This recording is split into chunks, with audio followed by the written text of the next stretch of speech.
नमस्कार साथियों, मैं सीमा गुप्ता आज फिर आप सभी के बीच सामान्य हिंदी में अनेक शब्दों के एक शब्द को लेकर आई हूँ और आज की इस क्लास में मैं आप सभी को उन तमाम प्रश्नों से रूबरू कराऊंगी जो कि आगामी परीक्षा के दृष्टिकोण से अत्यंत ही महत्वपूर्ण है। तो आइए जानते हैं आज की क्लास को। तो जो न दिखाई पड़े उसे क्या कहेंगे? उसे अदृश्य कहेंगे। जो न दिखाई पड़े उसे क्या कहेंगे? अदृश्य कहेंगे। जो दूसरों के अधीन हो, पराधीन। जो दूसरों के अधीन हो उसे पराधीन कहेंगे। जो भयभीत न होता हो उसे निर्भय कहेंगे। जो भयभीत न होता हो उसे निर्भय कहेंगे। जो पीछे चलता हो उसे अनुगामी या अनुयायी कहेंगे। जो पीछे चलता हो उसे अनुयायी या अनुगामी कहेंगे। जो अभी तक न आया हो उसे अनागत कहेंगे। जो अभी तक न आया हो उसे अनागत कहेंगे। जो पहले घटित न हुआ हो उसे अघटित कहेंगे। जो पहले घटित न हुआ हो उसे अघटित कहेंगे।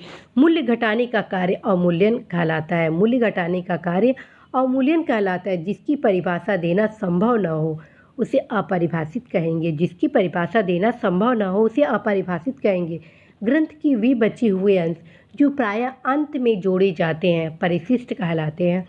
ग्रंथ के वे बचे हुए अंश जो प्रायः अंत में जोड़े जाते हैं परिशिष्ट कहलाते हैं। तो साथियों, मैं आप सभी को पुनः बताती हूँ कि गुरु मंत्र क्लासेज में मैं सामान्य हिंदी से रिलेटेड वे तमाम प्रश्न ला रही हूँ जो कि पूर्व परीक्षाओं में आए हैं और आगामी परीक्षा में आने की संभावना है।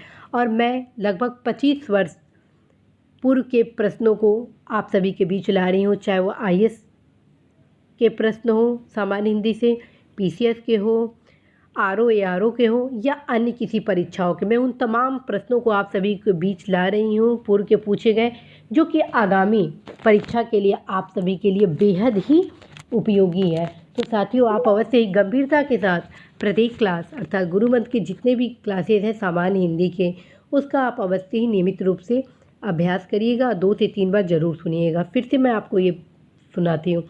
जो न दिखाई पड़े अदृश्य। जो दूसरों के अधीन हो पराधीन। जो भयभीत न होता हो निर्भय। जो पीछे चलता हो अनुगामी अनुयायी। जो कब अभी तक न आया हो अनागत। जो पहले घटित न हुआ हो अघटित। मूल्य घटाने का कार्य अवमूल्यन। जिसकी परिभाषा देना संभव न हो अपरिभाषित। ग्रंथ के वे बचे हुए अंश जो प्रायः अंत में जोड़े जाते हैं परिशिष्ट।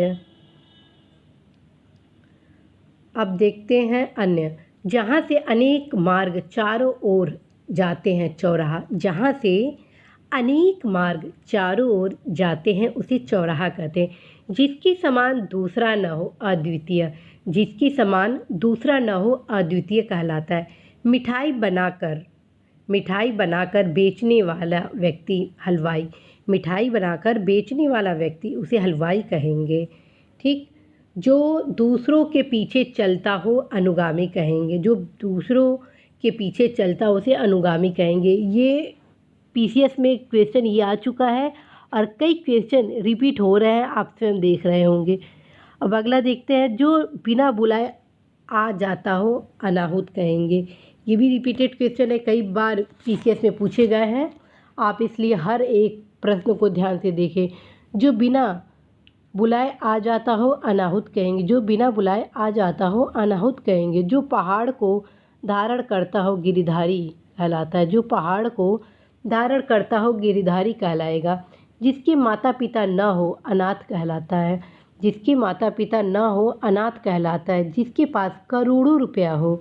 जिसके पास करोड़ों रुपया हो वो करोड़पति कहलाता है। जो दूसरों का भला करता उसे परार्थी कहते हैं। जो दूसरों का भला करता उसे परार्थी कहते हैं।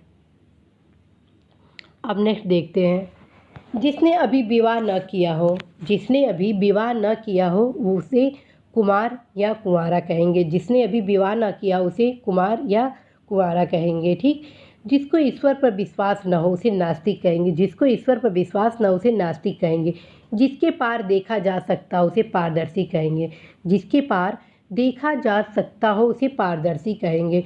जो मोक्ष पाना चाहता हो उसे मुमुक्षु कहेंगे। ये बहुत इंपॉर्टेंट है, आगामी परीक्षा के दृष्टिकोण से जरूर याद कर लीजिएगा। जो मोक्ष पाना चाहता हो उसे मुमुक्षु कहेंगे। जो बिना बुलाए आया हो उसे अनाहुत कहेंगे। जो बिना बुलाए आया हो उसे अनाहुत कहेंगे। जहाँ तीन नदियों का मिलन हो उसे संगम कहेंगे। जहाँ तीन नदियों का मिलन हो उसे संगम कहेंगे। जो पहले कभी घटित न हुआ उसे अघटित कहेंगे। जो पहले कभी घटित न हुआ उसे अघटित कहेंगे। जो आदर करने योग्य हो वह आदरणीय कहलाता है। जो आदर करने योग्य हो वो आदरणीय कहलाता है। जो संसार का संहार करता हो उसे संहारक कहते हैं। जो संसार का संहार करता हो उसे संहारक कहेंगे। जिसके समान कोई दूसरा नहीं अद्वितीय कहलाता है। जिसके समान कोई दूसरा नहीं अद्वितीय कहलाता है। अब दूसरा देखते हैं साथियों। ऐसा कवि जो तत्काल रचना करता हो आंसू कवि कहलाता है। ये भी पीसीएस में कई बार पूछा गया है। ऐसा कवि जो तत्काल रचना करता हो उसे आंसू कवि कहते हैं। अनेक युगों से चले आने वाला, अनेक युगों से चले आने वाले को सनातन कहेंगे। अनेक युगों से चले आने वाले को सनातन कहेंगे। जो अपने कर्तव्य का निश्चय न कर सके, जो अपने कर्तव्य का निश्चय न कर सके उसे की कर्तव्य विमूढ़ कहेंगे। जो अपने कर्तव्य का निश्चय न कर सके उसे हम की कर्तव्य विमूढ़ कहेंगे। उचित अनुचित का ज्ञान रखने वाला को हम विवेकी कहते हैं। उचित अनुचित का ज्ञान रखने वाले को हम विवेकी कहते हैं। जिसके पास कुछ भी ना हो उसे हम अकिंचन कहेंगे। जिसके पास कुछ भी ना हो उसे हम अकिंचन कहेंगे। जिसके पास कुछ भी ना हो उसे हम अकिंचन कहेंगे। तथाकथित निम्न जाति में जन्म लेने वाला अंत्यज कहलाता है। तथाकथित निम्न जाति में जन्म लेने वाले को अंत्यज कहा जाता है। अनिश्चित जीविका के लिए आकाश वृत्ति, ये भी परीक्षा के दृष्टिकोण से बहुत ही महत्वपूर्ण है। अनिश्चित जीविका के लिए आकाश वृत्ति, अनिश्चित जीविका के लिए आकाश वृत्ति। जिस पर हमला न किया गया हो अनाक्रांत, जिस पर हमला न किया गया हो अनाक्रांत, जिस पर हमला न किया गया हो अनाक्रांत। जो बहुत मंद गति से कार्य करे मंथर, जो मंद गति से कार्य करे मंथर। ठीक साथियों, तो आज आपने वे तमाम अनेक शब्दों के एक शब्द देखे जो आगामी परीक्षा के दृष्टिकोण से अत्यंत ही महत्वपूर्ण है। और शीघ्र ही आप सभी के बीच मल्टीविटामिन कैप्सूल क्लासेस सामान्य हिंदी से रिलेटेड आप सभी को प्रत्येक शुक्रवार को लाया जा रहा है, जिसमें आप उन सभी विषय सामग्री अपने हिंदी से देखेंगे जो कि परीक्षा के दृष्टिकोण से अत्यंत महत्वपूर्ण है। अब मुझे पूर्ण भरोसा है कि वह क्लास आप सभी के लिए अत्यंत ही वरदान साबित होगा। अवश्य ही नियमित रूप से उस क्लास का आप अध्ययन करें। और आप सभी को पुनः मैं बताऊं कि सामान्य हिंदी की तैयारी लगातार मेरे द्वारा आप सभी को कराया जा रहा है। सामान्य हिंदी के प्लेलिस्ट में आप जाइए, पूर्व के सारे क्वेश्चन मैक्सिमम क्लासेस हो चुके हैं। साथ ही साथ अब आने वाले कुछ समय में आप सभी के बीच सामान्य हिंदी से रिलेटेड एक विस्तृत क्लास भी लाया जा रहा है मल्टीविटामिन कैप्सूल क्लासेस के अंतर्गत। उसको आप ज़रूर सुनिएगा, देखिएगा और कम से कम 4 से 5 बार सुनिएगा, ताकि एक भी क्वेश्चन आपका गलत ना होने पाए। क्योंकि सामान्य हिंदी में मैथमेटिकल नंबर मिलता है। यदि आप थोड़ा सा परिश्रम कर देंगे तो आप बेहतर अंक प्राप्त करेंगे। तो साथियों, आप इस क्लास को बार बार ऑडियो फॉर्म में भी सुने। जाते जाते आप सभी को मैं पुनः एक बार बताती हूँ कि कैसे ऑडियो फॉर्म में सुनना है। पहले आप इसको उतार लीजिए, लिख लीजिए, पढ़ लीजिए, 2-3 बार बोल के पढ़ लीजिए। फिर जब भी फ्री में रहे तो इस क्लास को बार बार आप सुन लीजिए। अपने आप आपको सारा फैक्ट याद हो जाएगा। और शीघ्र ही आप सभी को एक मैं समग्र क्लास भी लाने वाली हूँ, जिसमें आपको सामान्य हिंदी में जो जो दिक्कतें आ रही हैं वो आप बताएंगे, तो उसके क्रम में जितनी भी समस्याएं आप लोगों की हैं उसको दूर किया जाएगा। कमेंट बॉक्स के माध्यम से आप बताएंगे कि आपको अभी कहाँ कहाँ समस्याएं उत्पन्न हो रही हैं, जिसके क्रम में उस समस्या को दूर करने के लिए मेरे द्वारा प्रयास किया जाएगा। जो मल्टीविटामिन कैप्सूल क्लासेस जो मेरे माध्यम से भी आप लोगों के बीच आने वाला है, उसे मैं विशेषण से आरंभ कर रही हूँ।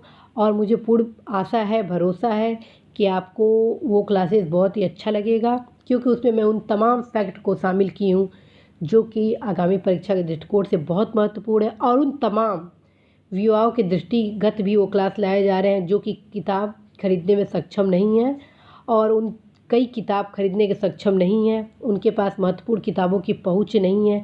मैं तमाम प्रकार के फैक्ट ला रही हूँ उस क्लास में। कम से कम 10 से 12 महत्वपूर्ण किताब मैं जो अपने लिए नोट्स बनाई थी वो टोटल उस मल्टीविटामिन कैप्सूल क्लासेस में आप सभी को सामान्य हिंदी के लिए ला रही हूँ।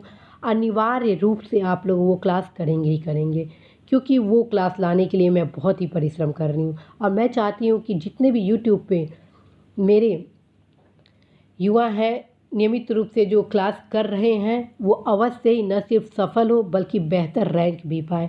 तो इसी आशा के साथ कि आप न सिर्फ सफल हो बल्कि आप बेहतर रैंक के साथ आप अपने परीक्षा में सफल हो, मैं सीमा गुप्ता आज आप सभी से विदा लेती हूँ। नमस्कार।